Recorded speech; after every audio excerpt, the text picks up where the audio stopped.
Busy షెడ్యూల్లో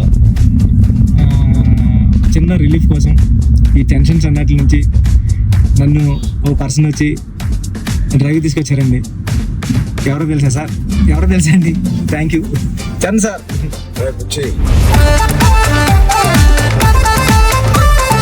ఏం లేదు బుచ్చి, ఒకటి అడుగుతాను ఏమనుకో కదా. చెప్పండి సార్. సరే మీరు అడిగితే ఏమనుకుంటారు సార్? నీ బైసెప్ మిస్ అవుతున్నా సార్. ఆ రోజు చూపి ఒకసారి. వైరల్ అయిపోయిందంటే నన్ను ఎవరు చూడలేదు ఆ మేకింగ్ వీడియో. చిరంజీవి గారి ముందు నువ్వు చూపించిన బైసెప్ ఓజీ పెద్ది అని కూడా అనౌన్స్. హెల్త్ బాగుండాలి sir. Thank you sir. Sir నేను ఒక విషయం చెప్పాలి సార్. చెప్పండి సార్. నేను జిమ్ కి దిల్షునగర్ లో చదువుకున్నప్పుడు, ఎంబీఏ చదువుకున్నప్పటి నుంచి నేను జిమ్ కి డబ్బులు కట్టాను సార్. కానీ వెళ్ళడం రావడం ఎప్పుడు అంత సీరియస్ గా తీసుకోలేదు కదా సార్. మిమ్మల్ని చూసిన తర్వాత పెద్దిలో మీ డెడికేషన్ చూసిన తర్వాత నిజంగా చెప్తున్నా సార్, మీ డెడికేషన్ చూసిన తర్వాత అరే చరణ్ సార్కి అన్ని ఉన్నాయి సరే, హెల్త్ కోసం సినిమా కోసం ఇంత కష్టపడుతున్నారు, మనకి ఏం పని ఉంది అసలు? మనం కష్టపడి రోజు ఎక్సర్సైజ్ 40 minutes చేసుకుంటే బాగుంటుందని రీల్స్ లోని దాంట్లో చూసినప్పుడు నాకు అంత అనుకున్నాను కానీ సార్, ఎన్నో రీల్స్ సేవ్ చేశాను సార్, కానీ అంత ఇంపాక్ట్ క్రియేట్ చేయలేదు. నేను జిమ్ కోసం నేను సేవ్ చేసిన రీల్స్ చూస్తే సార్, ఆ రీల్సే నాకు తెలిసి ఒక నెక్స్ట్ జన్మ కూడా సరిపోతుంది రీల్స్ సేవ్ చేశాను సార్. కానీ మిమ్మల్ని చూసిన తర్వాత డెడికేషన్ చూసిన తర్వాత రోజు 40 minutes చేద్దారని మాత్రం చేస్తున్నా సార్. అసలు నువ్వు నన్ను పెట్టిన టార్చర్ కి ఆ బాడీలు రావడానికి, ఆ బాడీలు అన్ని రావడానికి ఒకటి క్రికెట్ బాడీ అడిగావు. క్రికెట్ సార్ అంటే క్రికెట్ బాడీ అంటే అసలు చాలా నీట్ గా మన తిలక్ వర్మ, హార్దిక్ పాండ్యా ఒక షర్ట్ వేస్తే ఎలా ఉంటుంది, ఇదే నాకు చెప్పింది, నాకు నరేషన్ అప్పుడు అదొక బాడీ అడిగావు. కొన్ని రోజుల తర్వాత మళ్ళీ సార్ క్రికెట్ బాడీలో కూడా మీరు కొంచెం బండగా ఉండాలి. ట్రైబల్ వ్యక్తి ఎంత స్ట్రాంగ్ గా ఉంటాడో అది బాడీ బిల్డింగ్ చేస్తే వచ్చే స్ట్రెంత్ కాదు. అవును సార్.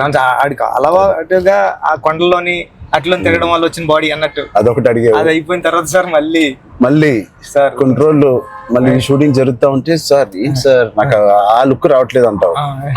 ఈ లుక్ షూట్ చేస్తే ఆ లుక్ ఎలా రెజ్లింగ్ లుక్, కుస్తీ లుక్ కావాలంటావు సార్. నిజంగా చెప్పాలంటే సార్ నాకు అడగడానికి కూడా భయం వేసేది సార్. అంటే ఏంటి టైం లైన్ కూడా ఎక్కువ లేదు సార్. అంటే ఇప్పుడు క్రికెట్ అయిపోయిన షూట్ అయిపోయినా కరెక్ట్గా 2 months కి 3 months కి మీరు మళ్ళీ మన షర్ట్ అయిపోద్దండి. అక్కడ షర్ట్ అయిపోతే మీ బాడీ తెలిసిపోద్దండి. మీరు అలా గ్రాడ్యువల్ గా షర్ట్ ఆ బాడీని అలా మెయింటైన్ చేస్తే కుస్తీ టైంకి మళ్ళీ ఓపెన్ చేయడం, అదంతా కూడా చాలా కష్టపడ్డారు సార్. ఆ ఇన్స్పిరేషన్ తీసుకున్నాను నిజంగా.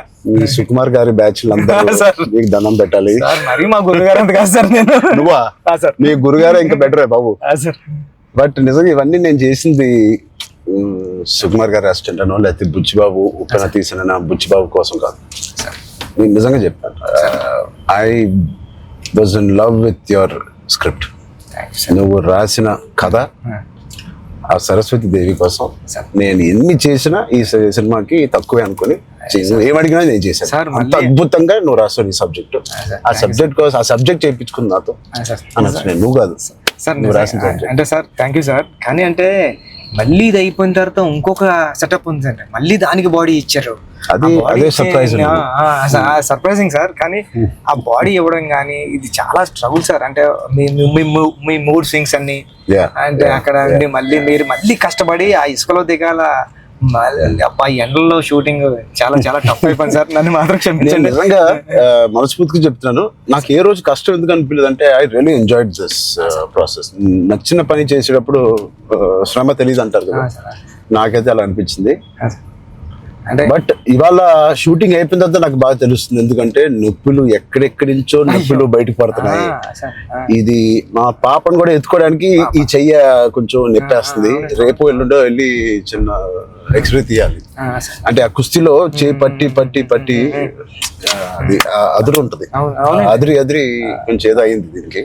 మళ్ళీ మీకు చేతికి అది కుస్తీలో పట్టడం, ఆ పైల్వాన్స్ అందరం తిరగేయడం అట్లతో పాటుగా మళ్ళీ సార్ పైగా నువ్వు పెట్టింది ఆర్టిస్ట్ కాదు, నిజమైన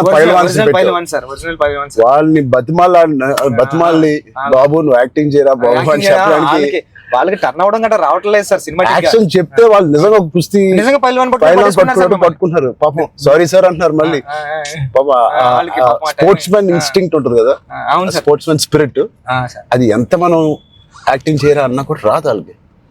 అలా నాకే ఊపు వచ్చే ఒరిజినల్ గా వచ్చేసి మిమ్మల్ని మీ ఒక పైల్వాన్ అయితే పట్టుకొని వచ్చేసి టప్ అని మీ నెక్క దగ్గర పట్టుకొని అది ఎందుకు సార్ కుస్తీలో మీ కొన్న మీద అంత దెబ్బ తగిలింది అయితే నేనైతే పానిక్ అయిపోయాను సార్ నేను లేచి అదైతే చాలా అంటే దేవుడు ఉన్నాడు కాబట్టి జరిగింది సార్ కన్ను మీద అంటే నాకు చిరంజీవి సార్ ఏం చేస్తారని భయం వేస్తుంది. సెకండ్ హాఫ్ మనం సినిమా రన్ త్రూ లో కదా తీసాం. అవును సార్, సినిమా రన్ త్రూ లోనే మన షూటింగ్ కూడా సీనిక్ ఆర్డర్ లోనే తీసాం మన సినిమా. అవును సార్. సో అది తీయడం వల్ల ఐ థింక్ నాకైతే చాలా చాలా హెల్ప్ అయింది మీరు అలా తీయడం వల్ల.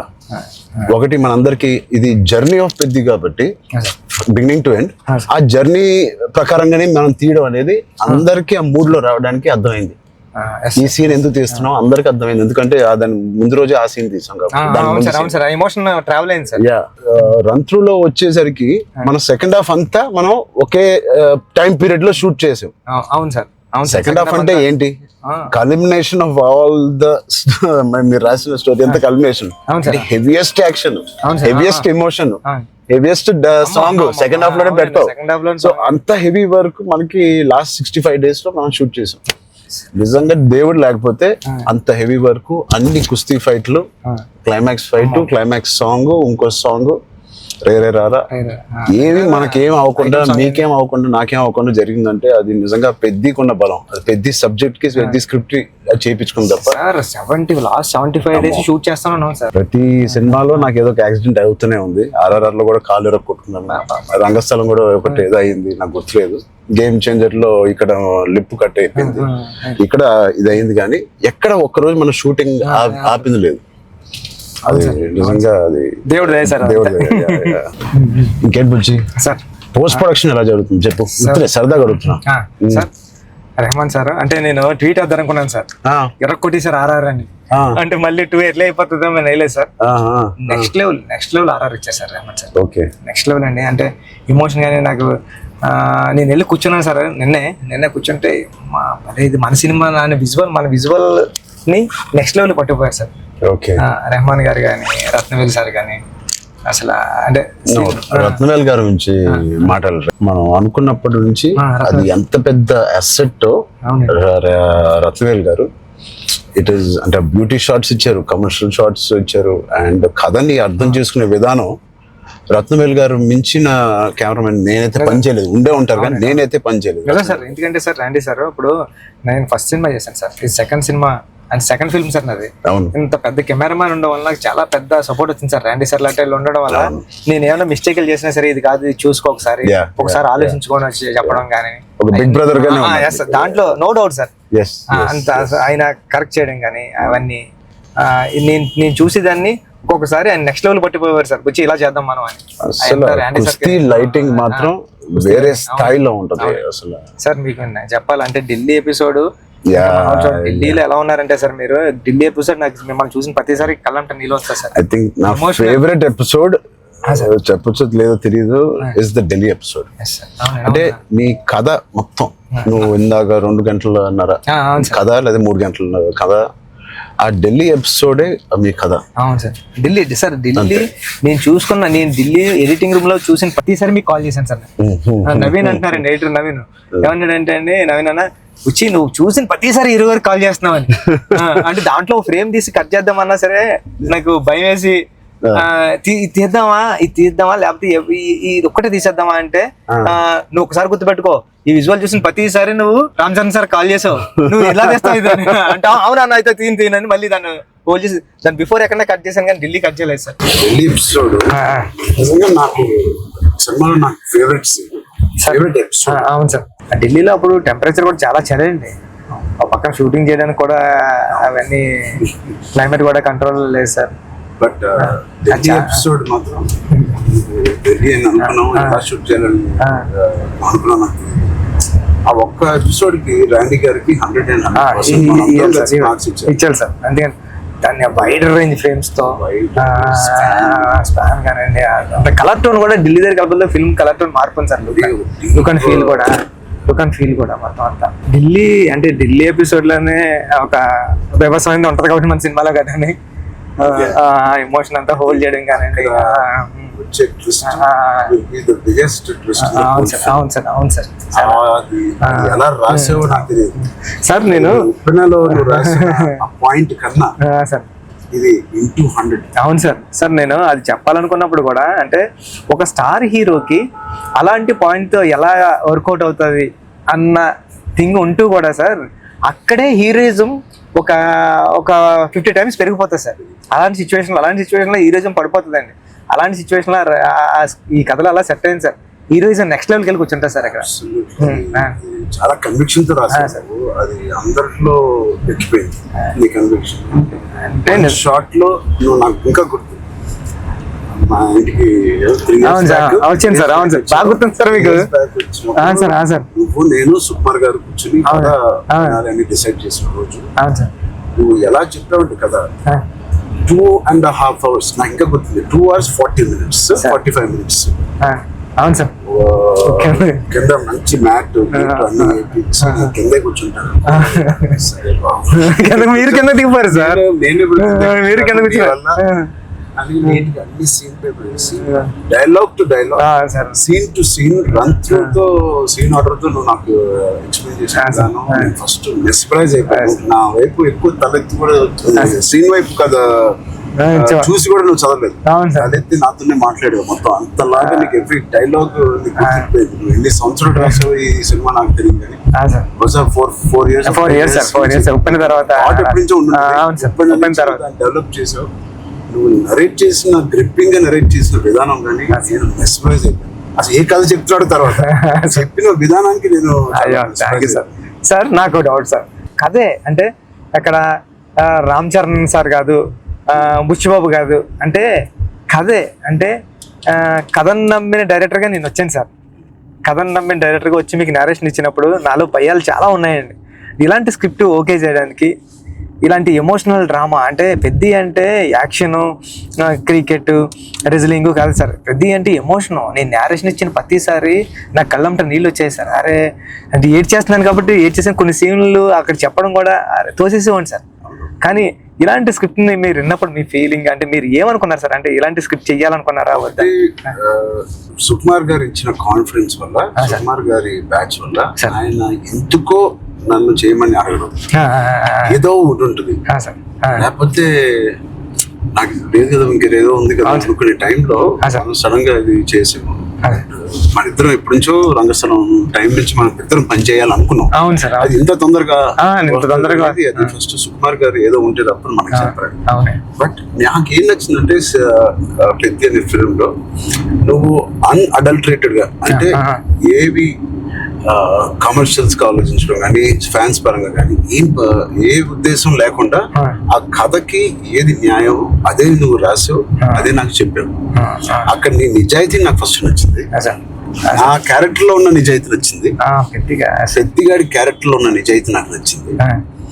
దాని తర్వాత ఏదేమైనా లైఫ్ లో ముందుకు సాగుతూ వెళ్ళాలి అనే point is the biggest point of hurdles వచ్చిన. ఇంకోటి ఇవన్నీ దేనికి చేస్తున్నారు, కథ ఏంటి, ఆ కథ ఇవన్నీ దేనికి చేస్తున్నారు, ఇన్ని ఆటలు ఎందుకు ఆడుతున్నారు, అదేంటి cross over athlete. Main point అది sir. Main point cross over athlete. ఆ క్రాస్ ఓవర్ అథ్లీట్ ఒక అథ్లీట్ గా వెళ్ళొచ్చు, ఒక కొంత దూరం వరకు తన జీవితంలో ఏదో ఒకటి సాధించవచ్చు. ఇంత తపంతో how come he went that far to do that and achieve that goal. That I feel identity, గుర్తింపు కోసం. సార్ నిజంగా చెప్పాలంటే ఈ కథ రాయడానికి మెయిన్ కారణం, మీ దగ్గరికి వచ్చి నేరేషన్ ఇవ్వడానికి కారణం అంటే మీరు ఎప్పుడు మెరుపు టైంలో ఎప్పుడు ఎంట్రీ చేస్తే నాకు స్పోర్ట్స్ సినిమా చేయాలని కోరిక అన్నారు సార్. సార్ టెక్నాలజీ, ఆ గేమ్ తీసే టెక్నాలజీ కానీ స్పోర్ట్స్ ఏదో కుదరక అది నిజంగా ఈ రోజు నాకు నేను అనుకున్నాను సార్. ఆ రోజు చరణ్ సార్ ఒక స్పోర్ట్స్ చేయాలనుకున్నారు, ఈ రోజు నేను క్రాస్ ఓవర్ పెట్టి అని ట్రై చేశాను సార్. సార్ అంటే ఇది నిజంగా చెప్పాలంటే ఒక మాట ఉంది సార్. ఉప్పిన తర్వాత ఉప్పిన రిలీజ్ అవ్వలేదండి. కోవిడ్ టైంలో ఉప్పిన ఓటీటీకి అంటున్నారు సార్. ఓటీటీ వేసేద్దాం చాలా వరకు 1 year 12 months వరకు ఒక వెయిట్ చేశారండి. కానీ ఇంకా కోవిడ్ ఎప్పుడు వెళ్ళిపోతుందో తెలుస్తలేదు సార్. అలాంటి సిచ్యువేషన్లో మా గురువు గారు ఫోన్ చేసి, సుకుమార్ గారు ఫోన్ చేసి అడిగితే, ఎవరు ఇంక ఏం చేయలేవరా, ఇంక మనం హోల్డ్ హోల్డ్ చేసాం, ఇంకా ఈ పాండమిక్ ఎప్పుడో తెలుస్తలేదు, మనం వేసేద్దాం అన్నారండి. ఓటీటీ వెళ్ళిపోదాం అన్న టైంలో ఇంకేం చేయాలో తెలియక సుఖ సార్ని అడిగాను, సార్ ఏం చేస్తే బాగుంటుంది సార్ అంటే, నీ దగ్గర ఉన్న లైన్లు చెప్పరా అన్నారండి. ఈ లైన్ చెప్పాను సార్. ఈ లైన్ చెప్పినంటే సుఖ సార్ అన్నారండి, ఈ లైన్ అదిరిపోద్దురా, చేయరా, మళ్ళీ కొత్త ఫిల్మ్ అయిపోతుంది, ఐడియా కొత్తగా ఉంది అన్నారు. అవునా అని సార్ మీరు నమ్మరు, నాకు స్క్రీన్ షాట్ ఉంది, మా స్టాండర్డ్ రామన్ గారికి కూడా అది బుక్ మరి రాసిపోయి పిఠాపురం దత్తత స్వామి గుళ్ళోకి వెళ్ళి కూర్చుని, నాకు సెకండ్ ఫిల్మ్లో హీరో రామ్ చరణ్ గారు, మీకు చూపిస్తాను సార్ ఎప్పుడు నా ఏదైనా ఇంటర్వ్యూ, రామ్ చరణ్ గారు. అవును సార్, చూపించాను సార్ మీకు. హీరో బెల్లం ఫ్యాక్టరీలో వర్క్ చేస్తూ ఉంటాడు, క్యారెక్టర్ సూపర్ ఉంటుంది, పెద్ది అని రాశాను సార్. ఫస్ట్ ఫిలిం ఇంకా రిలీజ్ కాలేదు, సెకండ్ ఫిలిం రామ్ చరణ్ గారితో డ్రీమ్ అంటే నేను అనుకుంటాను సార్, మనిషి గట్టిగా కోరుకుంటే ఏదైనా అయిపోతుంది సార్, గట్టిగా కోరుకోవాలి సార్. నాకు కూడా ఇంత గొప్ప సినిమాలో హీరోగా చేయడం అనేది, గొప్ప రైటింగ్ రావడం అనేది, అది కూడా నేను ఎక్కడో అనుకున్నాను, ఎప్పుడో మెరుపు అప్పుడు అనుకున్నాను ఒక స్పోర్ట్స్ సినిమా చేయాలి మీ సంకల్పమే సార్. అది అప్పటి నుంచి 10 ఏళ్ళు అయిపోయింది, మెరుపు ఆల్మోస్ట్ 12 years అయిపోయింది. ఆ 12 years నుంచి నా కోరిక, నీ కోరిక ఏదో సార్, ఇద్దరిని సుకుమార్ గారు కలిపారు. సుకుమార్ గారు దేవుడు, మా గురుగారు తీసుకొచ్చి, అందుకే నేను ఎప్పటికీ మా గురుగారు 2 పని ఉంటాను సార్. నిజంగా ఏదైనా అంత గట్టిగా అనుకోవాలనేది నాకు మళ్ళీ అనిపించింది. అనుకుంటే సాధ్యం అవుతుంది అనేది, అనుకుంటే అవుతుంది అన్నారు. మీరు ఏదైతే అన్నారో ఇదే మన కథ సార్. పెద్దిగాడు ఏది వదలడండి, పెద్దిగాడు పట్టుకుంటే అంటే చిన్న చిన్న ఇన్సిడెంట్లకే ఈ జనరేషన్ అంతా అది కాదు, ఇది అవుతులేదు అని కొద్ది ప్యానిక్ అయిపోయి రకరకాల డెసిషన్ తీసుకున్నారు కదా సార్. అలాంటి సిచ్యువేషన్ లో పెద్ది చాలా ఇన్స్పిరేషనల్ క్యారెక్టర్ సార్. పెద్దిగాడు అందరికీ హృదయంలో ఉండిపోతారు సార్. పెద్దిగాడు చాలా ఇన్స్పిరేషనల్ క్యారెక్టర్ అండి. అంటే నిజంగా చెప్పాలంటే పాఠ్యాంశాల్లో అంటే బుక్స్ లో ఉండాల్సిన క్యారెక్టర్ అండి. 7th class నాన్ డీటెయిల్ లో ఉంది సార్, అంటే పట్టుదల ఉంటే సాధించలేనిది లేదని. అలాంటి బుక్ లో నేను రాసినప్పుడు నాకు ఆ కథ గుర్తొచ్చిందండి. అరే విక్రమాదిత్య ఏదో అండి అతని పేరు, అతను చాలా స్ట్రగుల్ అయ్యి అనుకున్నదాన్ని రీచ్ అవుతాడండి. అంటే పెద్దికి కూడా విజయం అంత ఈజీగా దొరకలేదండి. పెద్ది చాలా స్ట్రగుల్ అవుతా తన విజయాన్ని, తన డెస్టినేషన్ ని, తన గోల్ ని రీచ్ అవ్వగలిగాడు. కానీ అంత ఈజీగా ఈ జనరేషన్ చిన్న వాటికే కొద్దిగా ప్యానిక్ అయిపోయి అది కాదు ఇది కాదు అంటారండి. ఇది చాలా ఈ జనరేషన్ సెట్ అవుతుంది. ఈ జనరేషన్ కి చాలా ఇన్స్పిరేషనల్ స్టోరీ. మోటివేషన్ అంటే ఐ ఫీల్ ఒక వ్యక్తికి మోటివేషన్ దొరకడం పొద్దున్న లేసి, అంటే ఇలాంటి సిచ్యువేషన్ వచ్చి నా లైఫ్ లో కూడా వచ్చింది. ఇది వాళ్ళ జనరేషనే కాదు, కోవిడ్ టైంలో అందరికి ఒక రకంగా కొట్టింది కదా కోవిడ్. మానసికంగా కొట్టింది, హెల్త్ పరంగా కొట్టింది, ఫైనాన్షియల్ గా కొట్టింది, ఈ వేరే రకాలుగా కొట్టినాయి. నాకు కూడా ఒక రకంగా కొట్టింది. And it was very low phase అవన్నీ అన్నాను, కానీ ఇట్ ఈస్ అంత స్ట్రాంగ్ వర్డ్స్ నేను వాడట్లేదు. కానీ ఒక కన్ఫ్యూజ్డ్ స్టేట్ లో ఉండేవాళ్ళం. అంటే అప్పటికి RRR మధ్యలో మీకు కూడా సార్, నాకు కూడా RRR 30-40% అయిన తర్వాత ఆ బ్రేక్ పడింది. అయితే 50% తర్వాత ఆ బ్రేక్ పడింది. పీక్ లో నా ట్రైలర్ రిలీజ్ అయింది. అంటే అంత పీక్ బాడీ లో RRR స్టాప్ అయింది. సో ఏం చేయాలి, జిమ్ నేను ఒక అపార్ట్మెంట్ లో ఉండేవాడిని అప్పుడు. దాని తర్వాత ఇప్పుడు ఇంటికి షిఫ్ట్ అయ్యాను కదా. సో అక్కడి నుంచి అసలు ఉన్నారా, మన చుట్టూ ఉన్న వ్యక్తులు ఒక్కొక్కరు చనిపోవడం చూసి ఆ ఉపాసన ఇంట్లో ఉండడం వల్ల ఆ హాస్పిటల్ కాల్స్ విని నేను ఇంకా ఆఖరికి నా హోమ్ థియేటర్ లో కూర్చొని టీవీ చూస్తూ ఉండేవాడిని. పక్కన ఆవిడ అక్కడ ఉండేది, అది వినలేక నేను ఒక్కడనే ఉండలేక, బికాస్ ఆవిడతో ఉంటే ఏదో ఒక కాలక్షేపం ఉండేది. హోల్ కోవిడ్ నువ్వు నమ్మవు, ఉపాసన ఒక రూమ్ లో తన కాల్స్ పాపం తన అందరు పేషెంట్స్ ని డైవర్ట్ చేయడం అవన్నీ చూస్తా ఉంది. నేను ఇంకో రూమ్ లో అలోన్ గా ఆల్మోస్ట్ ఫ్యూ మంత్స్ నేను ఒక్కనే ఉండేది. అది నాకు గట్టి కొట్టేసింది. అంటే ఒంటరిగా ఉన్నప్పుడే నీకు థాట్స్ వస్తాయి. అది ఓవర్ గా నువ్వు అన్ని రోజులు ఒంటరిగా ఉన్నప్పుడు ఆ థాట్స్ వేరేగా మారుతాయి. అలా మారినప్పుడు నేను మానసికంగా కొంచెం లో అయ్యాను. ఆ టైంలో నాకు తెలిసి తిరిగి కోవిడ్ రీఓపెన్ అవుతున్నప్పుడు, ఏవో చాలా ఇష్యూస్ ఉన్నప్పుడు నాకు రాజమౌళి గారు నీకు ఫోన్ చేశాను. రాజమౌళి గారికి ఫోన్ చేసి, సార్ ఒకసారి కలవాలి మిమ్మల్ని అంటే ఆయన వచ్చారు. ఏం చేయాలంటే మళ్ళీ షూటింగ్ స్టార్ట్ అవుతుంది. నాకు అదే జోష్, ఏదైతే షూటింగ్ మనం ఆపామో ఆ టైంలో నాకున్న జోష్ అది రావట్లేదు సార్. నాకు ఏంటో అర్థం కావట్లేదు. ఇంత పెద్ద సినిమా, ఇంత పెద్ద డైరెక్టర్ తో నేను చేస్తున్నాను, ఏమవుతుంది నాకు, ఎందుకు నాకు మోటివేషన్ రావట్లేదు అంటే, ఆయన చెప్పిన మాట ఇవాల్టి వరకు I have kept it in my heart. ఎప్పుడైనా చరణ్ అది మోటివేషన్ ఏదో ఒక పెద్దది వస్తేనే రాదు, దీనికన్నా పెద్దది ఏముంటుంది, RRR కన్నా పెద్దది మోటివేట్ చేయడానికి. అయినా నాకు రేపు పొద్దున లెగిసి వర్కౌట్ చేసి మీ షూటింగ్ కి రావాల్సిన మోటివేషన్ నాకు రావట్లేదు. అన్నం ఏంటి నేను. సో చరణ్ అలా కాదు, షూటింగ్ కి ఇంకా 20 days టైం ఉంది. ఇంకా 20 days లో లాక్డౌన్ ఓపెన్ చేస్తున్నారు, ఫస్ట్ లాక్డౌన్. సో నీకు 20 days టైం ఉంది. ఒక పని చెయ్యి, స్టార్ట్ స్మాల్. ఈ రోజు నేను ఇవాళ లెగిసి ఏదో ఒక పని అనుకోవాలి, ఆ పని కోసం నువ్వు లెగాలి, ఆ పని దొరకాలి. ఆ పని ఏంటి, ఏమి లేదు ఇప్పుడు కోవిడ్ లో. ఆ పని ఏముంటది, ఎలా ఉండదు. నా బెడ్రూమ్ ద బెస్ట్ బెడ్రూమ్, అంటే క్లీనెస్ట్ బెడ్రూమ్ ఇన్ జూబ్లీహిల్స్ లాగా మార్చాలి. అంటే ఎవ్రీ కార్నర్ క్లీన్ చేసుకోవడం, అంటే అదే పని. ఇంకా ఒక పని వెతుక్కోవడం అనమాట, ఒక కారణం వెతుక్కోవడం ఆ రోజు లెగడానికి. ఇవాళ లెగిసి జూబ్లీహిల్స్ లో నా రూము, నా ఇల్లు ద బెస్ట్ క్లీనెస్ట్ హౌస్ గా ఎలా మార్చాలి. స్టీమింగ్ చేస్తానా, లేకపోతే కడుగుతానా, లేకపోతే క్లీనింగ్ చేస్తానా, ఎప్పుడెప్పుడు నుంచో ఉన్న బట్టలని తీసి పడేస్తానా, అది. లేదా నా garden should be the best garden in Jubilee hills. ఆ ప్లాంట్స్ ని, ఆ కలుపు మొక్కలు తీసేయడం అన్ని నేను చేసి ద బెస్ట్ గార్డెన్ అని నేను నిరూపించుకోవాలి. చిన్నదైనా పెద్దదైనా. క్యూట్ గా ఒక బాల్కనీలో ఉన్న అపార్ట్మెంట్ అయినా the best apartment balcony in the whole apartment గా ఎలా చేయాలి. ఆ చిన్న చిన్న కారణాలు వెతుక్కొచ్చారని ఇలాగా. లేకపోతే నువ్వు బిల్డ్ చేసే నీ ఫామ్ హౌస్ ఏదైతే ఉందో, ఆ best farm house with all your horses అన్నిటితో నువ్వు చెయ్యి, దాని మీద దృష్టి పెట్టు. సో నువ్వు పొద్దున్న లెగిసి ఓకే నేను కన్స్ట్రక్షన్ వాళ్ళతో మాట్లాడి ఫామ్ హౌస్కి వెళ్ళి ఏదో ఒక పని పెట్టుకోవాలి. మనం ఒక మోటివేషన్ పెట్టుకోవాలి మన లైఫ్ లో. చిన్నగా స్టార్ట్ చేయి. ఆ చిన్న స్టార్ట్ చేసిన మోటివేట్ అవుతావు నువ్వు. ఇంట్లో మొదలైన మోటివేషన్ అది పెద్దగా చేరి యూ విల్ గో టు. అది నేను ఎగ్జాక్ట్ గా వర్డ్ టు వర్డ్ నేను ఫాలో అయ్యాను. ఇవాళకి 3-4 years there was not one day where I was demotivated. So Peddi గారిది coming to the point, Peddi also is like that. ఏంటి అవకాశాలు అనేది ఎత్తుకుంటా ఉంటాడు లైఫ్ లో.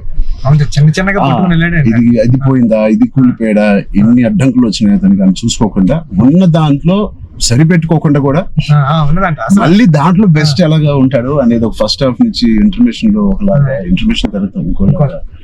What ever happens the life should go on, life should keep going on. ఆ life ఎలా go on అవ్వాలంటే దానికి ఒక పర్పస్ ఎత్తుకోవాలి. ఆ పర్పస్ నేను చెప్పినట్టు చిన్న చిన్నగా ఉండొచ్చు, పెద్ద ఉండొచ్చు. నేనే అనుకున్నాను, నేనే చాలా బాగా మాట్లాడాను. లేదు, ఐ థింక్ ఇవన్నీ ఈ కోవిడ్ నుంచి, కథ నుంచి వెరీ వెరీ ఇన్స్పైరింగ్ కథ. ఈ మధ్య ఒక ఇన్స్పైరింగ్ కథల్లో నేను చూడడం అనేది నేను ఎక్కడ చూడలేదు. అంటే ఒకప్పుడు లగాన్ చూసాను, ఒక దంగల్ చూసాను, స్వయం కృషి ఉంటదండి. అంటే సార్ ఉంటూ అంటే ఎక్కడ కమర్షియలైజ్ తగ్గదు సార్ పెద్ద. అంటే ఒక స్టార్ హీరోతో ఇలాంటి ఆర్గానిక్ కథ చెప్పడం అంటే చాలా టఫ్ జాబ్ సార్. ఈ రెండు బ్లెండ్ చేయడం. తమ్ముడు అనే సినిమా కరాటే ఇవన్నీ ఉండి చాలా బేవర్స్ గా తిరిగే ఒక తమ్ముడు ఒక కారణం వల్ల ఒక పర్పస్ వెతుక్కుని నేను ద బెస్ట్ గా అవ్వాలి, మా ఫాదర్ కి నిరూపించుకోవాలి. సో ఆయన పర్పస్ ఆ ఫాదర్ కి నిరూపించుకోవాలి. అంతేనా? బ్రదర్ ఒకటి బ్రదర్ కాళ్ళు ఇరిగింది, అది ఫాదర్ వీడేం చేస్తాడు బ్రదర్ కాళ్ళు అంటే. సో ఆ కారణం ఒకటి ఎత్తుక్కోవడం అనేది, అది నీ సినిమాలో నీ కారణం అనేది is the most biggest commercial point. దానికి audience will be shocked. Waiting sir, దానికోసం టెన్షన్ గా ఉందండి. పెద్ది అంటే పెద్ది అన్నదే అంత ఒక స్టోరీ అండి. ఇంకా స్టోరీ మీరు రామ్ చరణ్ గారు కనిపించలేదు సార్. చూసిన వాళ్ళు అందరూ కూడా అదే చెప్తున్నారండి. రామ్ చరణ్ గారు కనిపించకుండా దాంట్లో అంతలా ఇన్వాల్వ్ అయిపోయారండి మీరు. ఒక పావు గంట ఒక హాఫ్ అన్ అవర్ సినిమా తర్వాత పెద్ద క్యారెక్టర్ లోకి వెళ్ళిపోతాం సార్. కానీ మీకు జాన్వీ క్యారెక్టర్ కూడా లుకింగ్ సో బ్యూటిఫుల్. అండ్ నువ్వు అనుకున్నప్పటి నుంచే జాన్వీ కపూర్ అని అంటానే ఉన్నావు. కానీ అమ్మాయి కూడా ఒక హీరోలో ఉంటుంది సార్. ఉన్నంతసేపు Absolutely. అసలు అచ్చయ్యమ్మ క్యారెక్టర్ అంటే చాలా strong character sir Achiyamma. Achiyamma is a very good aura. అవును సార్, అవును. ఎవ్రీ టైమ్ జాన్వి స్క్రీన్ మీదకి వచ్చినప్పుడు ఆవిడ aura అమ్మో. సగం పని చేసుకు వెళ్ళిపోతుంది. కొన్ని వాళ్ళు అమ్ముకున్న aura ఆవిడకి స్ట్రైట్ దిగిపోయింది. సార్ కొన్ని సీన్స్ లో శ్రీదేవి గారి లాగా అనిపిస్తుంది అండి రేపు వచ్చి సార్. సరదాగా మాట్లాడుకుందాం, అన్ని అయిపోయినాయి. సార్ ఇప్పుడు నిజమైన టాపిక్ మాట్లాడదాం. సార్ చెప్పండి సార్. నిజంగా ఒక మంచి సినిమా తీయాలంటే ఎంత శ్రమ పడతామో మనకు తెలుసు. అంటే ఏది ఇచ్చినా కొద్దిగా మంచి కంటెంట్ ఇవ్వాలని అందరూ గర్వపడే సినిమా, నిజంగా అందరూ ఇన్స్పైర్ అయ్యే సినిమా.